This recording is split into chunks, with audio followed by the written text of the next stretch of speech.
प्यारा ॿारो, बाजी गुलबनू जी तरफ़ां तव्हां सभिनी खे भलीकार। तव्हां ॿुधी रहिया आहियो दिलचस्प अखाणियूं। अचो त अॼु जी अखाणी ॿुधूं ऐं लुत्फ़ अंदोज़ थियूं। पतरस जो नओं आगाज़। पतरस खे छा थी वियो आहे?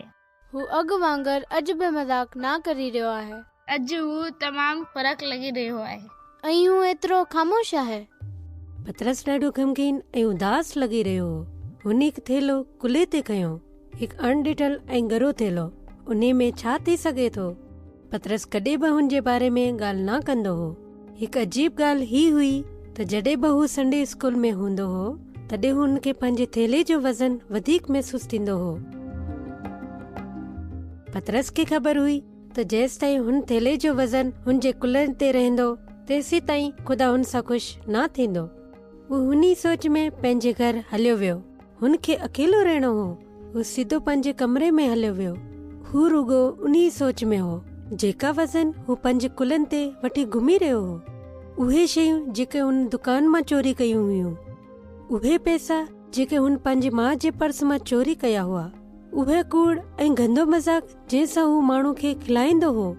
पतरस खे ख़बर हुई त ईअं सदाईं न हलंदो। हुनखे ख़बर हुई त बाइबल जी जेका कहाणियूं आहिनि हुन मूजिब येसु सभु कुझु नओं करे सघे थो। हिकु नओं आगाज़ जेका पतरस चाहींदो हो। उन करे हुन हिकिड़ो कमु कयो जेको हुन कॾहिं बि न कयो हो। हुन दुआ कई। पतरस ॾाढी ईमानदारी सां येसु सां ॻाल्हि कई ऐं हुनखे ॿुधायो त हू हर शइ लाइ केतिरो शर्मसार आहे। हिन उन सां ॻाल्हि कई जंहिंखे असां ॾिसी नथा सघूं, पर जेको हमेशा असां सां गॾु आहे ऐं हमेशा असांजी ॿुधे थो। खुदावन यसू, आउं शुक्र थो करियां तव्हां मूं सां प्यार करियो था जॾहिं तव्हां मूं बाबति सभु कुझु ॼाणियो था। महिरबानी करे मुंहिंजे कूड़ ऐं मुंहिंजी चोरी ऐं मुंहिंजी ख़राब लफ़्ज़नि लाइ माफ़ करियो ऐं मुंहिंजी ज़िंदगी में अचो ऐं मुंहिंजा मालिक थी वञो। आमीन। दुआ करण खां पोइ पतरस तमामु घणो आराम महसूस कयो, छो त येसु अहिड़ी दुआनि जो जवाब जल्दी ॾींदो आहे। हुन ख़ुशी सां चयो, महिरबानी खुदावन यसू, तव्हां मूंखे माफ़ कयो ऐं हाणे तव्हां हमेशा मूं सां गॾु रहंदा। माण्हुनि महसूस कयो त पतरस बदिलजी वियो आहे।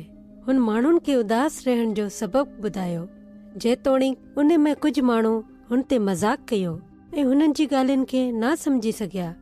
छा हिकु गरो थेलो तव्हां खे बि दॿाए रहियो आहे? मां नथी ॼाणा कि तव्हां जे गरे थेले में छा आहे, पर मां इहो ज़रूरु ॼाणा थी त तव्हां हर ॻाल्हि येसु खे ॿुधाए सघो था। तव्हां बि पतरस वांगुरु करियो। जेकॾहिं तव्हां हीअ करणु चाहियो था त मूंखे तव्हां खां ई ॿुधी ॾाढी ख़ुशी थींदी। ठीकु आहे ॿारो, हाणे बाजी गुलबानो खे इजाज़त ॾियो। ख़ुदा हाफ़िज़।